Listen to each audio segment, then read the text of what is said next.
Well, hello. Can you hear me? It's uh it's fun here. It's really fun to be with you, and especially for such a sentimental place. My name is Lee Child. I write the Jack Reacher books, and I grew up in Handsworth Wood, which is not very far away. And I I was born in Coventry, but I got to Handsworth Wood by the time I was four. And I was already reading by then, loved books.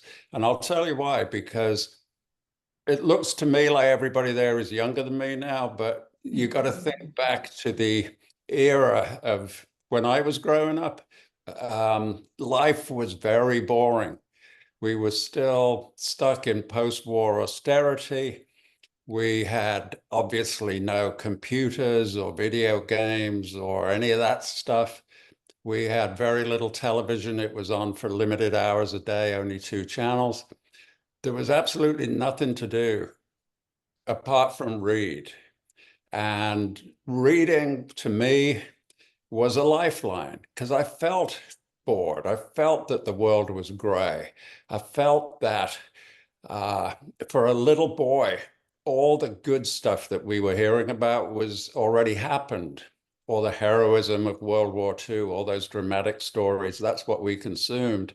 And it gave the message that all the good stuff was in the past and there was nothing for us. And so it was a very gray feeling. And I survived by reading. I could be anybody. I could be anywhere doing anything. I could be a hero from the past. I could be a hero from the future. I could travel in my head. I just loved reading. And our little library in Handsworth Wood was only one room. It was about the size of your living room, and it had limited number of books in it. And I read them all by the time I was about seven. And my mother, who was she wanted us to do well. She wanted us to have an education. Again, long ago, like that, people believed that if you got a good education, then you would become successful or you could get a decent job at least. And so they wanted us to develop as much as we could. So what she did after we exhausted the Elmwood Library, she found the next nearest one, which was Tower Hill. And as a little 7-year-old, I remember it as being a scary journey.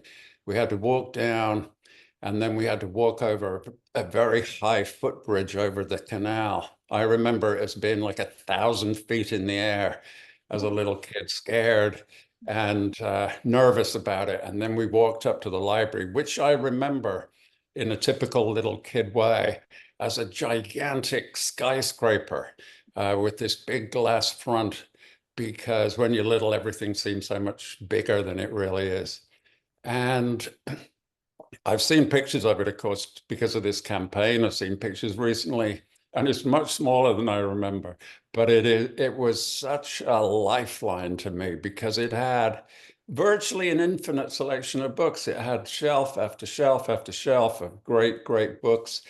And what I especially loved about it was the randomness of it. Nowadays, we hear opinion all the time. If you like this book, you'll like that. If you've enjoyed this, try this other thing. There was none of that back then. You occasionally had a suggestion from your older brother or something like that, or a friend.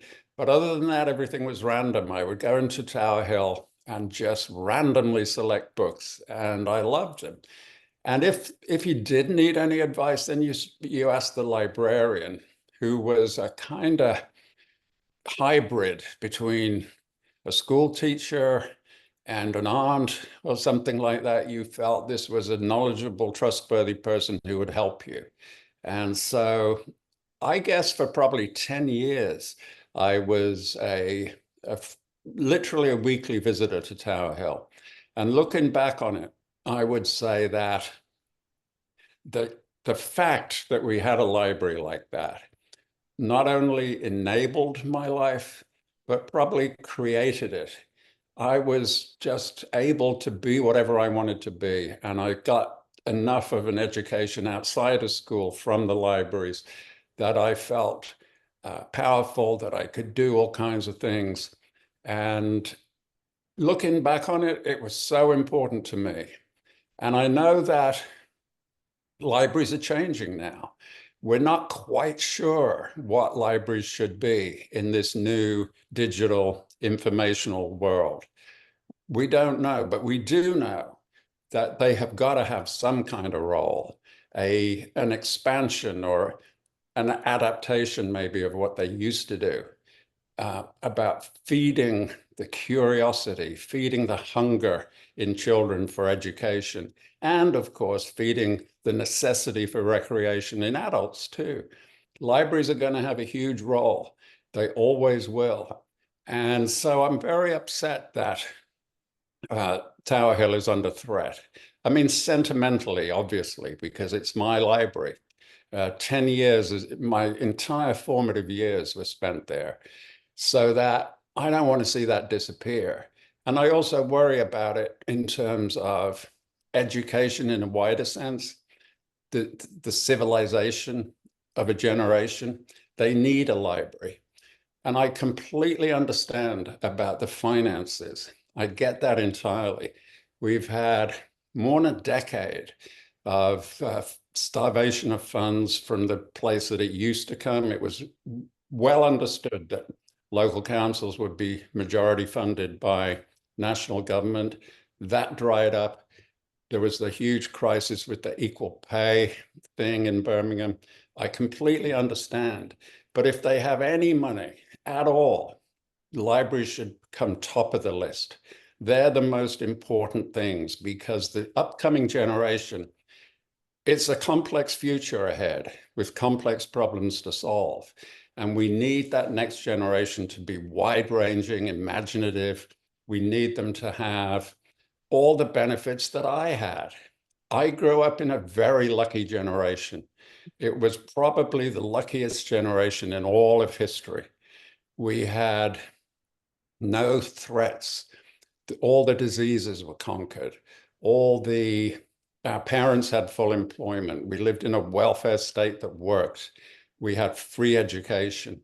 It was a marvelous time to grow up, and we need to get back at least some of that, and we can start with libraries. So that's my opening statement. That's how I feel about libraries, how I feel about Tower Hill. And now, if anybody wants to ask me a question about anything, go right ahead, and I'll do my best to answer. In fact, I'll tell you that I'll tell you what, because you're supporting the same campaign, I'll even tell you the truth. I won't give you the standard PR thing.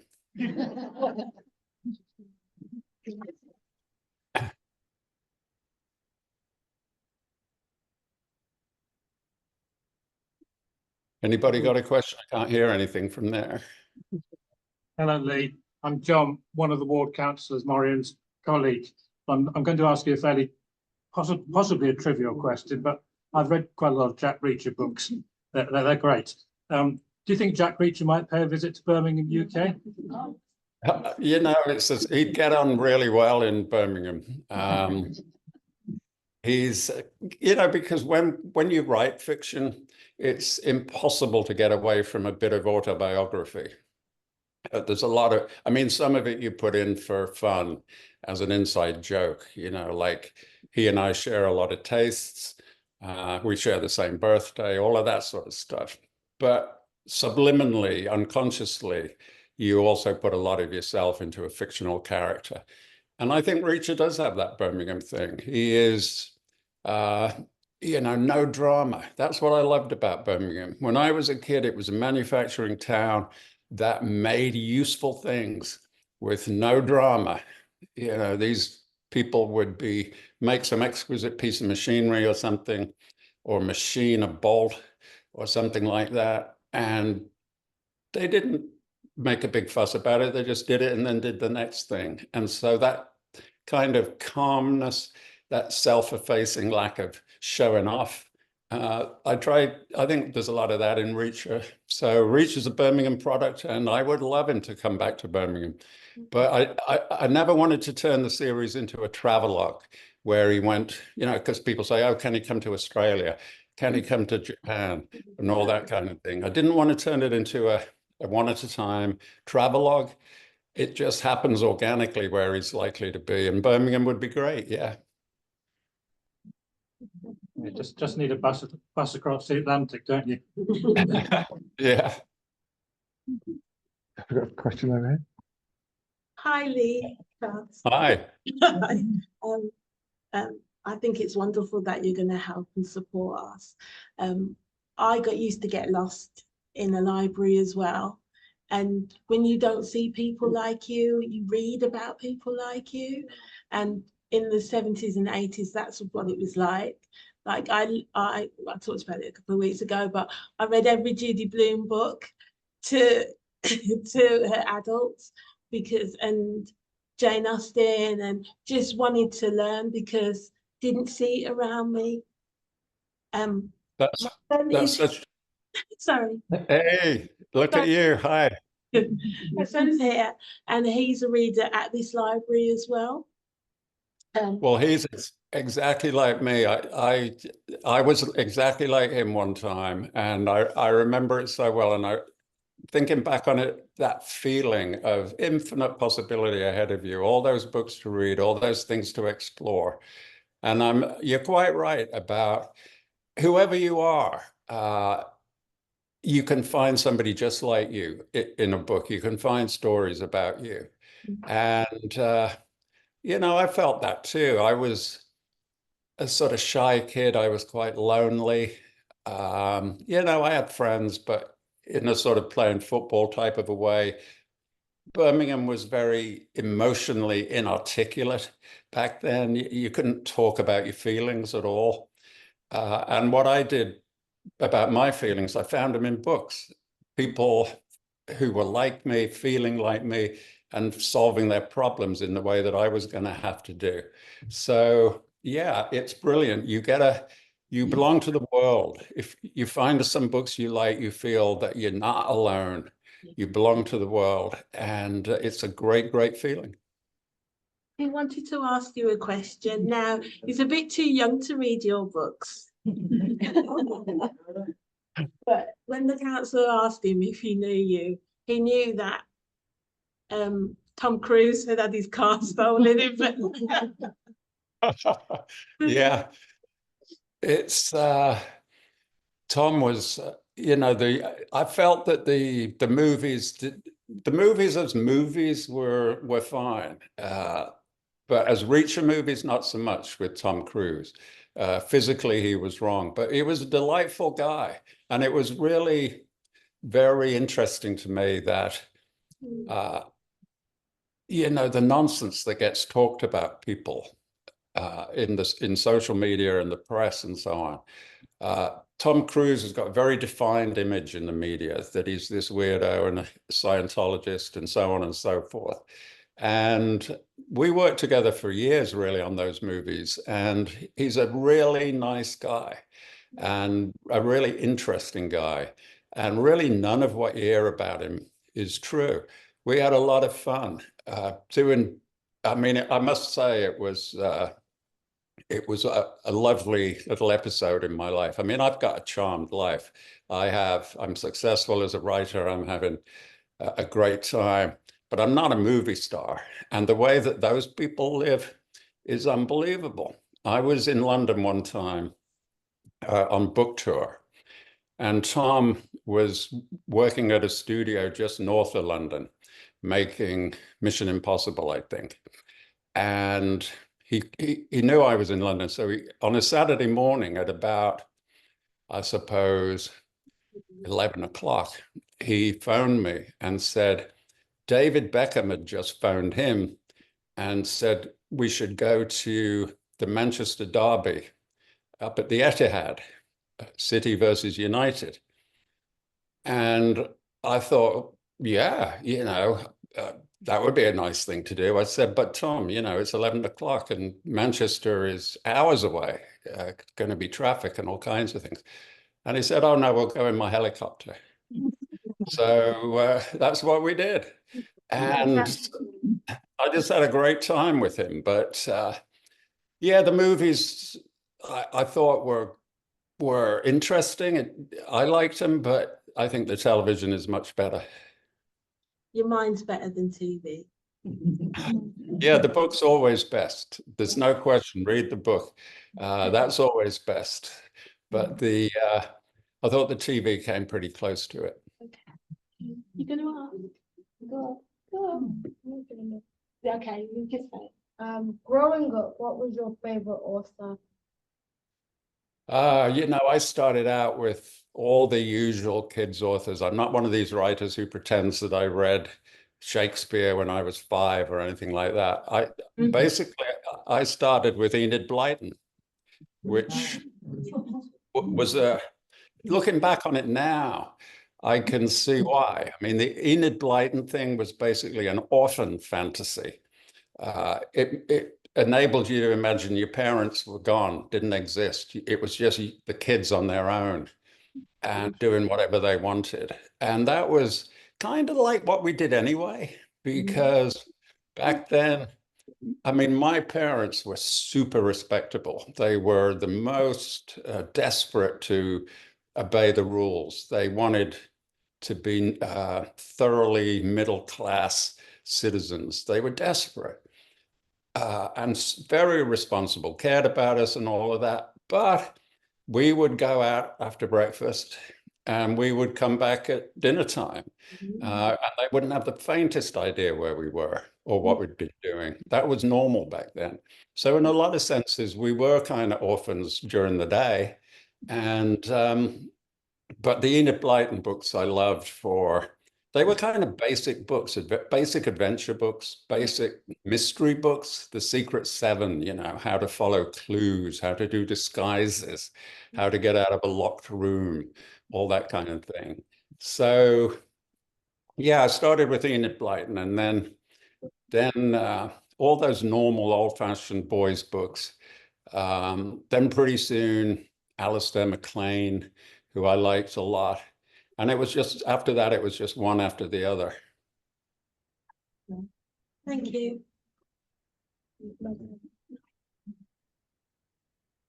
Hi, Lishad. My name's Reba Catton. I'm a children's author. I love your books and I love your honesty and enthusiasm for libraries. Sometimes you hear about famous people who don't like going back to their roots, but I love how you still remember Tower Hill. Nowadays, what kind of books do you like reading? Do you have time for reading? Who's your favorite author nowadays? Reba, it's congratulations on your book. I wanted to say that to the authors there. It ain't easy to write a book, and anybody who completes one and publishes it in good shape deserves admiration and certainly gets mine. And I love my roots. I love Birmingham. In a way, being in Birmingham created me in the sense that it made me a kind of permanent outsider, because nobody else in Britain likes Birmingham. We're constantly rubbished all the time. And that used to drive me crazy as a kid, because when I was little, Birmingham was super prosperous. Everybody was working like crazy. Now, there wasn't much money around because all the money was being taken to pay off the war loans. But Birmingham was working like crazy, and it was moderately prosperous. I remember my granny coming down from Yorkshire for Christmas one time. And on about like the 23rd or something of December, she went out with my mother to do the last minute shopping. And she came back to the house trembling with excitement because she had seen an ordinary person with a £5 note. And she had never seen that in her life before. So Birmingham was busy, it was prosperous, it was a great place to grow up, and I loved it. So yeah, so what do I read now? I read, again, I sort of miss the randomness because I'm in the business now. And so every book is announced beforehand. You hear the buzz, you hear the reputation, you've got friends and colleagues saying this one's going to be great. So it's kind of mapped out for you a little bit, and I miss the randomness. So what I do is, especially if I'm going on a trip somewhere, I try and pretend that I'm just a totally normal customer. And I very often shop for books in the supermarket, just trying to find a sort of access to what the normal customer gets. And I'll choose books based on how they look, how they feel. Do they, are they nice and shiny and all that kind of thing? And I read them and they're all really good. So randomness I love, but I think at the moment, my favorite author is, for me, it's got to be somebody that I could not do. A lot of thriller writers or mystery writers, I feel like I could at least do a version of what they do. I can see their world, but the ones I really love are the people that I couldn't do.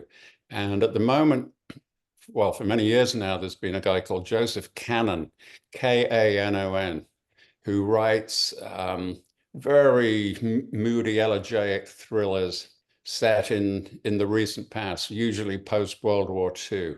So they're historical, but not like ancient. And I really like him. Very elegant writer, superb dialogue. And I know him. I mean, that's another thing that's great about being a writer. You get to meet other writers, and other writers are always the most interesting people. Readers are fantastically interesting. They're thoughtful, they are informed, and then writers on top of that, because writers are readers first and foremost. So they've got all the advantage of being a reader, and then they've managed to do it themselves.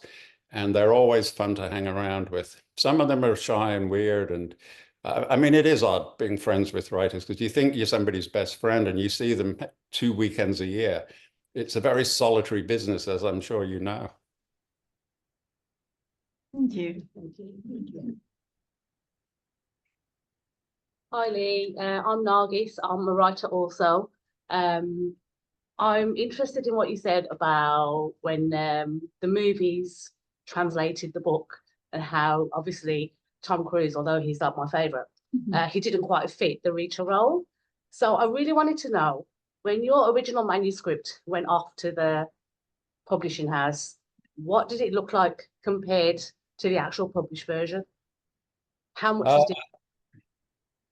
Yeah, that's that's a good question. You're going to hate me for the answer because I never do more than one version.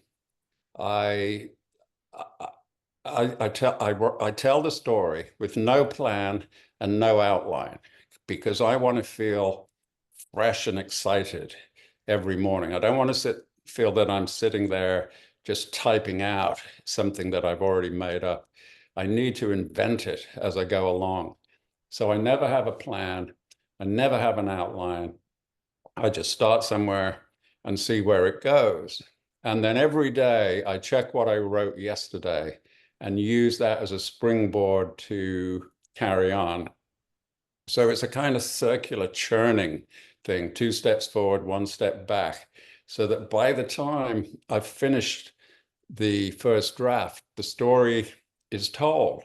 And although I'm a normal person, I'm completely rational, I'm not mad, while I'm doing it, I believe it's true. I believe this is what is happening. And I'm writing it down faithfully.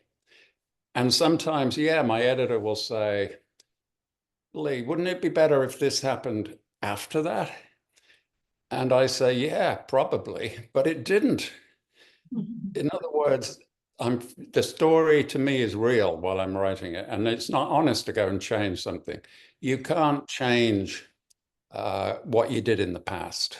I wish you could, but you can't. And so I think the same honesty has got to be in the story. And I think that's what makes Reacher an attractive character. He's warts and all. He makes mistakes. Some of the things that he does are not very nice. But I'm not going to go back and change it to make him look better because that's what he did. Yeah. So that by the time I get to the end of a draft, I've churned through it probably 80 times every morning, so that when it's finished, that is it, that is done. So that the original Killing Floor, my very first attempt, was a little bit too wordy, I think. I had this kind of theory that in order to bond with the reader, I should be honest in the sense of every minute should be accounted for. So I would like have Reacher go to bed and then I would have him wake up and so on, because I thought that that was somehow allowing the reader totally into an honest account of his day. Then I realized, nah, that's just insane. It's nuts to account for every minute. So then I started chopping it back a little bit to give it more episodic pace, I think, so that it ended up pretty close to how it was published. And the later books were, generally speaking, published word for how I wrote them. And that annoys lots of writers because the revision process, some people love it, but it tangles things up. You know, if you've got to change something on page 300, you've got to go back to all the previous times you've mentioned it and changed it too. And then if you take that out, maybe it leaves earlier chapters a little light or something doesn't make sense. So personally, I hate revising, so I don't do it. Thank you. Thank you. Hi Lee, you use a lot of brain power then in your day job. So I just wanted to know, what do you do in your downtime? Oh, I'm terrible in my downtime. I'm not Do sure. you have any? I do. I have plenty. I mean, it's that's one of the nicest things about being a writer is that, especially a one-a-year writer, you fall into a rhythm where you work like crazy for 5 months when you're writing the actual book, and then you've got an intensive month coming up promoting the release, but the rest of the year is yours. But I read a lot and still do. So that would always be my primary hobby, is always reading. Second is listening to music. That I do. And then third would be watching TV or something like that, or movies. But I very rarely get to the third thing. I'm either reading or listening to music. Dave, did you ever? Good afternoon. I'm Hi. Dave. Got a question for you. You recently started writing with your brother. Now, the Jack Reacher character, has it completely changed from what you've done? And how do you think it's going to go from here? Well, that's a great question because, going back to when I was a kid reading, the one thing that I truly, truly hated was when an author got lazy and started phoning in an inferior product. And I find that happened over and over again. There were series that I got into that I loved, and then you suddenly started realizing they're no good anymore. I mentioned Alistair MacLean, and I would say the first 6 or 8 books that he wrote are just classics, brilliant. They're just great, great thrillers of their period.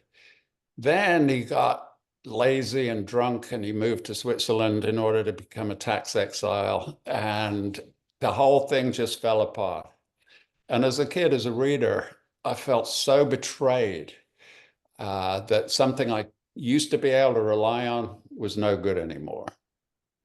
So really in life in general, but definitely for the writing, I made myself a promise, effectively a promise to the reader as well.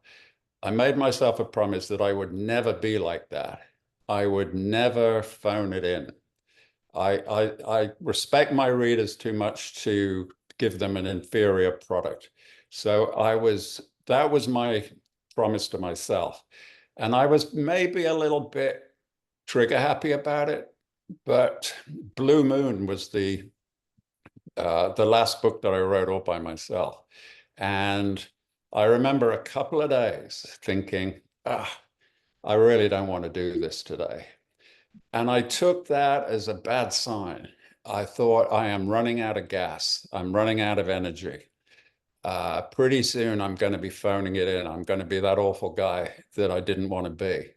And so I made the decision to stop. And I'd been thinking about how to do it. And initially I was going to do a thing where it would have required some skillful plotting because Reacher is a pretty tough guy. But I tried to think of a scenario where he was forced into a situation where he would either have to give up the person he was looking after or give up himself. And Reacher, being the noble character that he is, he would have given up himself. And the title of the book was going to be Die Lonely. And the final scene, Reacher would bleed to death on a filthy bathroom floor in a cheap motel somewhere. That was my plan. And I got pushback. It was clear that the readers were going to be so upset about that. Readers love Reacher, and it would have been a gratuitous cruelty to kill him off like that. So then I thought of a metaphorical way of doing it, where, you know, the standard Reacher adventure, he cleans up the mess. He's walking away. He's on his way to the bus depot. And he thinks, wait a minute, I kind of like this place. Maybe I'll adopt a dog and rent a cottage. And that would have been the metaphorical version. But I was miserable about it. And I started fantasizing. Wouldn't it be great if you could go down to the crossroads at midnight and sell your soul for a magic potion that meant tomorrow morning you would wake up 15 years younger with the old energy and the old ideas and the stamina that you used to have? Wouldn't that be great? But it was a fantasy. There are no magic potions. But then I thought, wait a minute, you know a person who is you 15 years ago, your baby brother. We are super similar, even though there's a massive age gap. Therefore, we never lived under the same roof, really. We are very similar people, obviously share DNA, and our upbringings, even though displaced in time, are very similar, so that we think similar. Plus, Andrew was the first person ever to read a Reacher book, because he was the only person I knew who was an experienced thriller reader. So when I wrote out that first draft in pencil, I asked him to read it and give me an honest opinion. Is it any good? Should I bother? And so he read that book like a year and a half before it was published. And he has read he's lived with Reacher since before day one. So that it wasn't a question of saying, okay, Andrew, now there's this guy called Reacher, and this is who he is. None of that was necessary. He's lived with Reacher from day one. So I thought, I'll ask him to do it because I wanted Reacher to live on. And so I expected him to say no, because he's a very proud and stubborn boy and probably wouldn't, you know, he would want to do his own thing, and he was doing interesting things. But he said yes. I think because he shared the commitment to Reacher, that, you know, we'd lived with him for a quarter century. He was like an extra brother. And so he wanted to carry him on. But I say, I don't think you've ever phoned it in, by the way. Say again? I said, I don't think you've ever phoned it in, as you put it. I think you've been pretty much on the mark every time. Well, thank you for saying so, because that was my target, was to spot it early. You know, and I wish everybody should do that. You know, football, anything. It's always about do it early, don't do it late. Don't be the sad old guy who sticks around 2 seasons too long. Thank you anyway. On that note, thank you very much. Thank you, Lee, for your time, and thank you to the librarians for allowing us to use this space as well for this. I think we'd probably all like to just say thank you to Lee. Round of applause. Thank you very much, and a round of applause to you for your commitment to my library. I thank you on my behalf and on behalf of millions of readers in the past, and hopefully millions of readers in the future. Thanks.